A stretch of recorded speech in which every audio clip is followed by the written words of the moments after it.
In the year 2012, the American economy collapses. Unemployment hits record high and crime rates spiral out of control. The prison system reaches breaking point, so private corporations now run all correctional facilities for profit. Terminal Island Penitentiary streams a series of cage fights live on the internet, and prisoners fighting to the death become a rating sensation. However, the audience soon becomes bored and demands more, and that's how The Death Race is born, a show where inmates race each other to the death in specially modified cars in order to win their freedom. In today's race, there are only 2 cars left. One is driven by masked inmate Frankenstein and his navigator case, and the other is Frank's oldest rival, Machine Gun Joe. Both of them are nearing the finish line and ready to do anything to win, but for some reason, the weapons in Frank's car aren't working. He improvises by releasing the car's back shield, which hits Joe and earns Frank some momentary advantage, but Joe hasn't given up yet and still has the offensive leverage. Case knows Joe will destroy them and wants out, but Frank refuses to let Joe win, so Case ejects herself out of the car as Frank crosses the finish line at the same time Joe shoots it, winning yet exploding in the process. Some days later, industrial worker and ex-convict Jensen Ames finds out the steel mill he works at is closing, and they aren't even paying the workers the full amount they owe him. As the workers start getting agitated, the anti-riot police arrive and begin beating them up at the smallest of provocations, and seeing his co-workers get hurt causes Jensen to jump into the fray and beat some cops in return. Night has already fallen by the time he makes it home. After saying hello to his wife, Jensen checks on his baby upstairs, unaware that a masked criminal is taking this chance to break into the house and kill his wife. When Jensen returns to the kitchen, the man knocks him out, puts the murder weapon in Jensen's hand, and leaves after making a shooting gesture with his gloved hand. Jensen wakes up moments later to find the police arresting him for the murder of his wife. 6 months later, Jensen is transferred to Terminal Island Prison, where he is received by guard Ulrich, who sprays him with freezing water, allows another cop to hit him, and takes him to a cell with 3 other prisoners who intend to beat him up. Ulrich comes to check on him, wanting to enjoy seeing him in trouble, but Jensen is a good fighter and has knocked all his cellmates out. The next morning, Jensen goes to the chow hall to have breakfast while being observed by Coach, Gunnar, and Lists, who recognizes Jensen as a former record holder driver that killed his career. The hall suddenly falls silent when Pachenko and his friend approach Jensen to provoke him, first by spitting on his food, then calling him a woman killer and a kid abuser. Jensen reacts by jumping on Pachenko to beat him up, but they're soon interrupted by the cops, who take Jensen to see Claire Hennessy, the prison warden. She's seen Jensen's record and knows he's a fantastic driver, so she makes him an offer. She wants him to become the new Frankenstein. The real one died on the operation table after his last race, but nobody knows this yet, so anyone could replace him under the mask. Frank was an audience's favorite and a very inspiring legend, which is why Hennessy doesn't want the world to know he's dead. She needs the legend to continue and bring back the ratings, which have drastically fallen since the real Frank died. The rules say that if you win 5 races you earn your freedom, so Jensen would only need to win 1 more because Frankenstein already had 4 under his belt. Jensen is still unsure about possibly risking his life for this, but Hennessy threatens him with solitary confinement if he doesn't accept, so he can't tell anybody her secret. Jensen has no other choice but to go along with it. Afterward, he's taken to the prison's auto shop, where he's introduced to Coach and his men, who are the mechanics in charge of Frankenstein's car and will guide Jensen through the basics. Each team has its own pit, and nobody helps each other. There's also a giant shop where Hennessy has been building something in secret for a month. The only ones that will know Jensen is the new Frankenstein are his team and very few guards, because Hennessy's power over the prison is absolute. Then Coach shows him the car he'll be driving, a modified Mustang V8 Fastback. It comes with a variety of both defensive and offensive gadgets, but it doesn't get loaded with ammo until race day so that prisoners can't use it to try to escape. It's impossible to do so anyway, because the prison is on an island, so the only way out is through a small bridge that would get swarmed with police cars and helicopters at the first indication of prison break. Once Jensen has acquainted himself with the car, he and the team continue their chat at the prison's backyard. The race has 3 stages. During the first 2 he must try to get rid of as many opponents as he can, and during the third one, the key is speed to make it to the finish line. All drivers count with a navigator companion, which are girls brought from the women's facility. The one exception to this rule is Joe, who prefers to have a fellow team member as navigator instead of a girl because he goes through them so fast, it makes the audience squeamish. List starts telling Jensen about the most important drivers then, who are all in the yard with him. There's 14K, a Triad member and MIT graduate, Hector Grimm, a certified psychopath that worships Hennessy, Slovo Pachenko, leader of the Aryan Brotherhood in the prison, and Travis Colt, a disgraced ex-NASCAR superstar. Their talk is suddenly interrupted when Joe and his team come over to insult Jensen and leave a message for Frankenstein saying this race is only between the 2 of them. At the moment, a van brings back some inmates that have been doing work detail, and Jensen notices something peculiar on their wrists. They have GPS tracking bracelets, and seeing them makes him realize the man that killed his wife was wearing one as well. When the day for the first race stage finally comes, Jensen is given Frank's clothes, mask, and even his ring to wear, and his mere presence brings back all the viewers the show had lost. Coach tells him not to talk to the other drivers because Frank didn't. It was part of his mystique, but he's allowed to take off his mask inside the car because the windows are made of mirrored glass and Case also knows the secret. While getting ready, Jensen asks her what she's in prison for, and she admits having killed a cop for being a bad husband to her. The race starts a moment later, and since weapons don't activate until the second of 3 laps, the beginning isn't very violent, although the drivers still try to push each other off the track.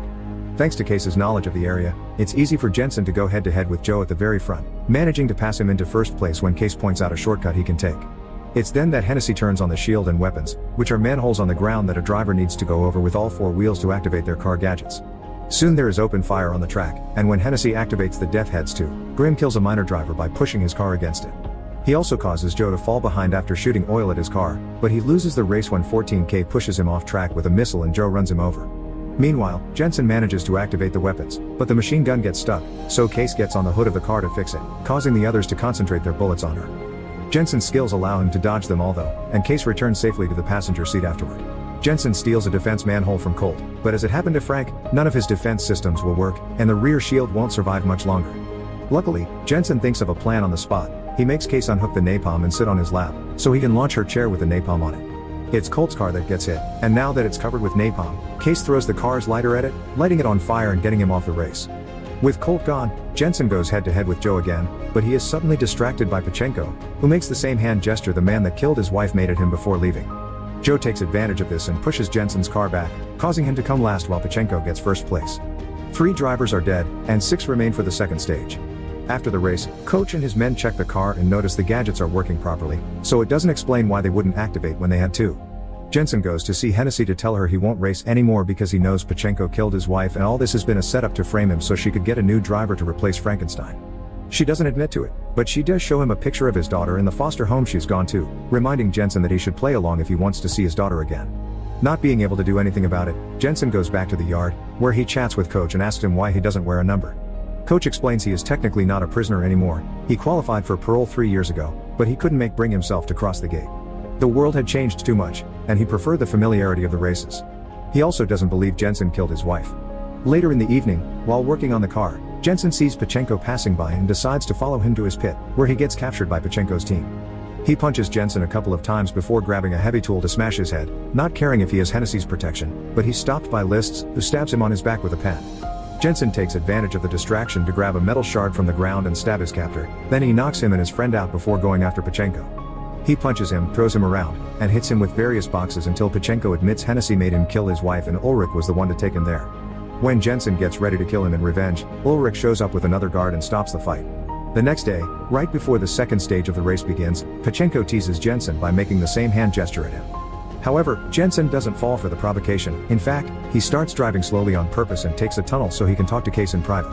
He wonders if she killed Frank because he finds it suspicious that the car's gadgets malfunction 2 races in a row, and he threatens her to expel her off the car if she doesn't answer.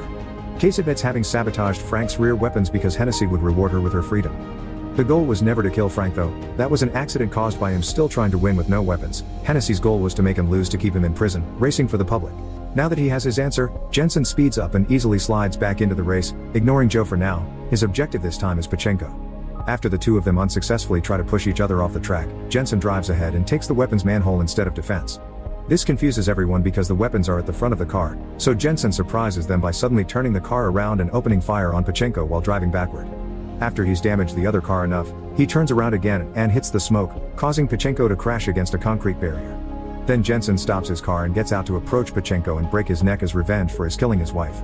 Between this and Joe deciding to change his navigator in the middle of the race, Hennessy decides it's the right moment to release the thing she's been building all this time, a multi-weapon tanker truck called Dreadnought. This truck is incredibly powerful and quickly catches up with the drivers, immediately killing 2 minor competitors. Since it belongs to the warden, it also has the benefit of being allowed inside the buildings, which lets it take a shortcut and appear at the front of the race. The Dreadnought slowly kills 14K's navigator before grabbing his car with chains and shooting at it until it explodes, which means only Jensen and Joe are left. There is no way they can defeat such a monster without a proper plan, so Jensen asks List to connect his communicator to Joe's car and they agree to work together.